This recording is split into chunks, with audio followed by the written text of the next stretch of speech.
How's it going, everyone? King Blacktooth here, and in this episode we're going to talk about the 4 factions that are in Gwent, the Witcher card game at launch, and the deck abilities associated with those factions. So there's a little confusion of what they do. This is still pre-beta, so things could change, but I'm going to clarify exactly what the deck abilities do, and have a little discussion on some of the ways you can utilize these deck abilities to the best effectiveness. So there's 4 different types of deck in Gwent, the Witcher card game at launch, with a 5th one to be added at a later date that we know of, called Nilfgaard. So you've got the option of Northern Realms, which could play a very promotion style heavy deck, whereby non-hero units get promoted to heroes. A hero can't be affected by any debuffs such as weathers or scorches, but they can also no longer be affected by buffs. Or it could play a very muster and bond specific deck, whereby you put several cards down which are the same name and they double each other's strength repeatedly, so they can get really high numbers with that, but could be very weak to Scorch. So then you've got the monster style decks. You've got a very weather orientated deck where you buff your own troops with weather cards while also simultaneously nerfing the opponent's strength on particular rows, which is very strong. You've also got very swarm heavy decks as well. You can put out a lot of small units with cards like Leshen, and there are quite a few monster cards which don't have abilities, which are high in number. So you could get something called an Alchemist deck coming through in the future where it doubles the strength of cards which don't have abilities, which could hopefully see play, which would be really interesting. Thirdly, you've got the Square Tile decks. Now, their playstyles are either at the moment very special card heavy driven. There's a lot of stall potential in those types of decks, so you can stall the game and get card advantage really easily. Or you could go with a resilient style playstyle, whereby cards which are placed onto the board in turn 1, round 1, will stay on the board between rounds. So you're placing cards in turn 1 and they will be resilient and they'll stay on the board for round 2 and round 3, so you get consistent pressure, which is interesting. And finally, you've got the Skellig style decks, whereby the graveyard plays a huge part. Any cards which go into the graveyard and then get mediced out onto the board again, they will get huge bonuses to strength. And you've got other playstyles whereby you discard cards from your deck into your graveyard, and some cards can get played automatically, so you're getting free cards there. That particular playstyle hasn't been fleshed out yet, but we've still got many cards to come before release, so hopefully that will get fleshed out. So let's talk about the deck abilities that each faction has, and how best to use those in a game for maximum effectiveness. So the first one is the Northern Realms deck ability, and this is probably the most simplistic deck ability out of all 4. If a Northern Realms player loses a round, they get to draw a card into their hand. They don't get to choose, it's just like the top card. And out of 3 rounds, you probably are going to lose a round, unless you win 2 straight rounds, in which case you win the game, so it doesn't matter anyway. But for the most part, you are going to lose rounds, so you basically just 1 extra card advantage anytime you lose a round. And this means that there's not really much else you can do to help this deck ability. It's very simplistic. Maybe there's a couple of situational things you could do to aid this just a little bit. Like, for example, if you've got 2 Blue Stripes Commandos which are in your hand, they muster out of the deck when you place one down. So you want to make sure you don't pull a 3rd one before you draw that extra card, possibly, before you lose that round.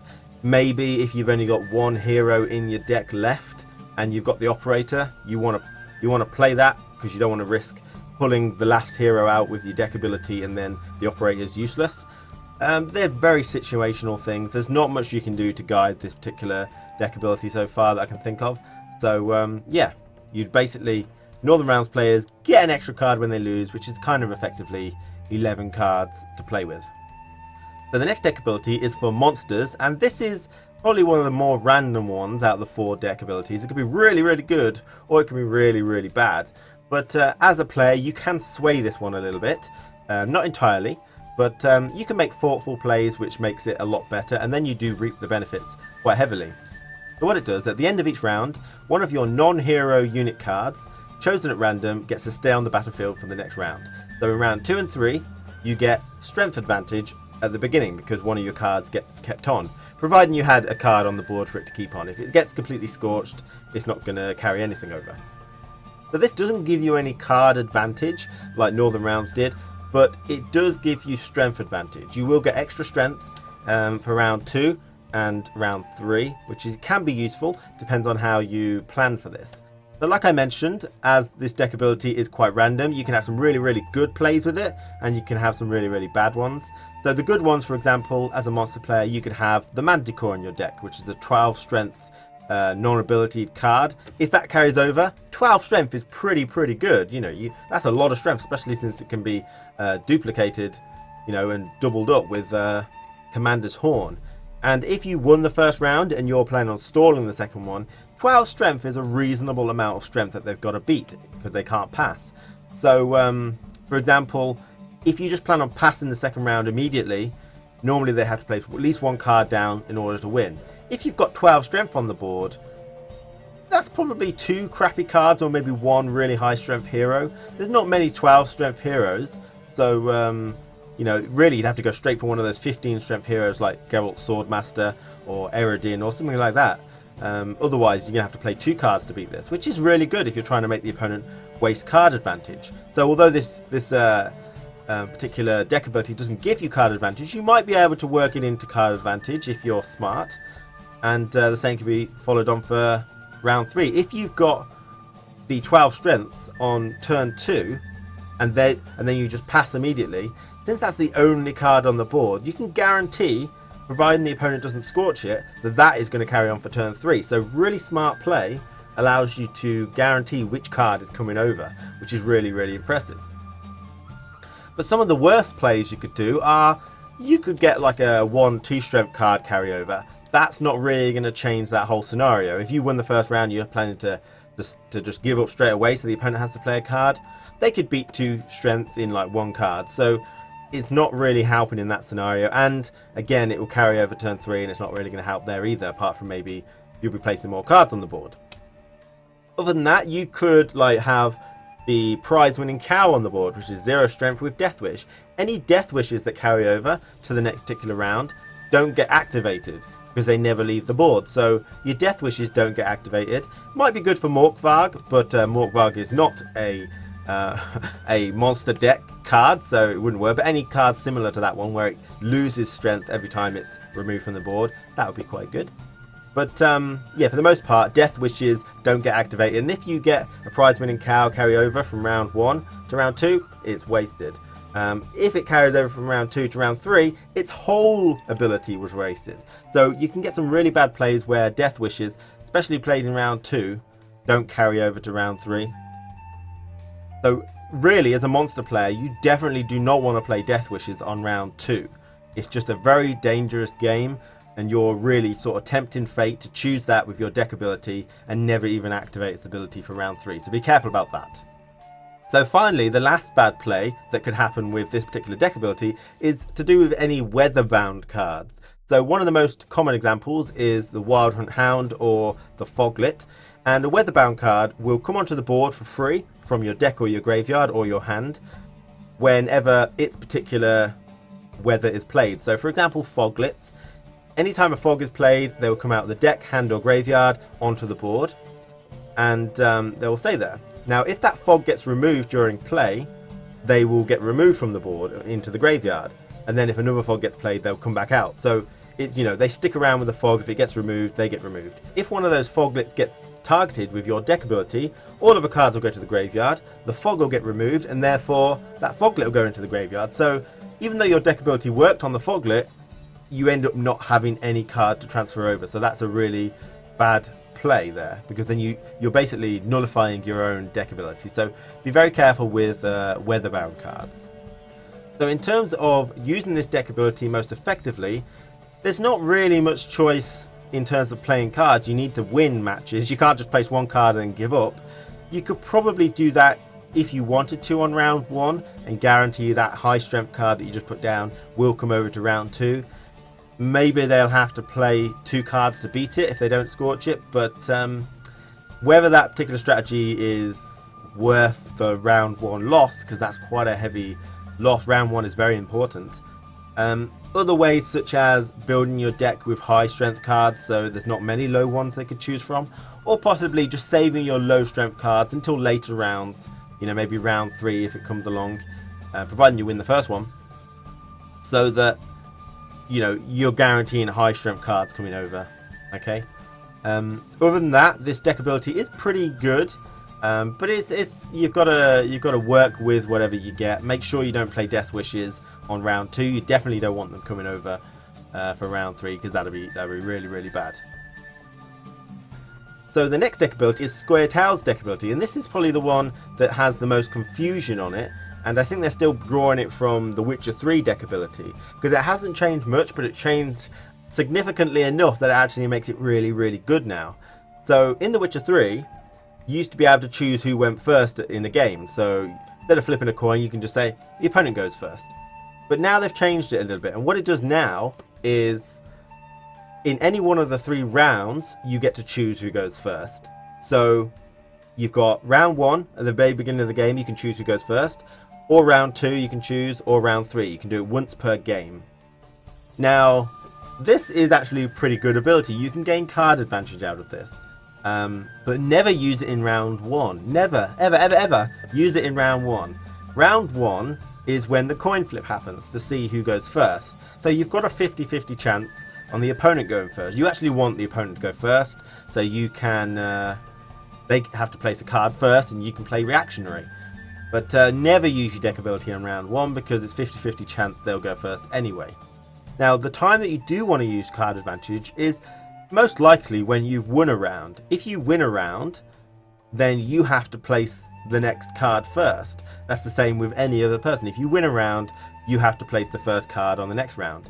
But with this deck ability, if you win a round, then you make the opponent go first, and then they lose in card advantage, because they have to place a card down first when they wouldn't normally have had to. So that's really, really good, But that's mainly the way you want to use it in round 2 or 3.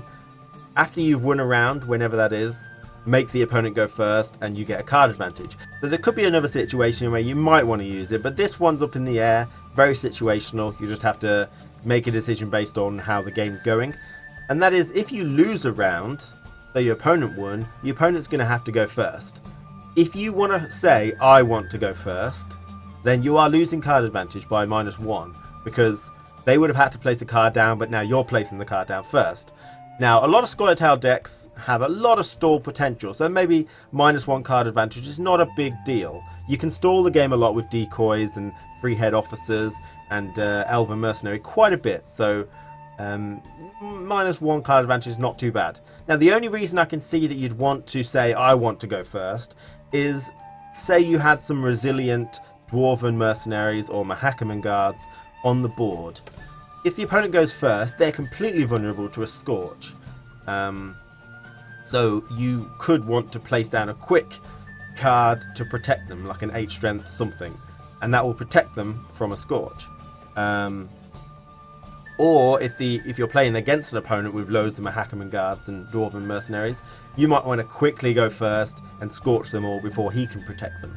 So that's pretty much the only way I can see that you'd want to choose to go first and lose card advantage, but it's quite a vital way. The option is nice, so really good deck ability. Really, it's just extra 1 card advantage or -1 card advantage, but you get to scorch the board before they get to protect it.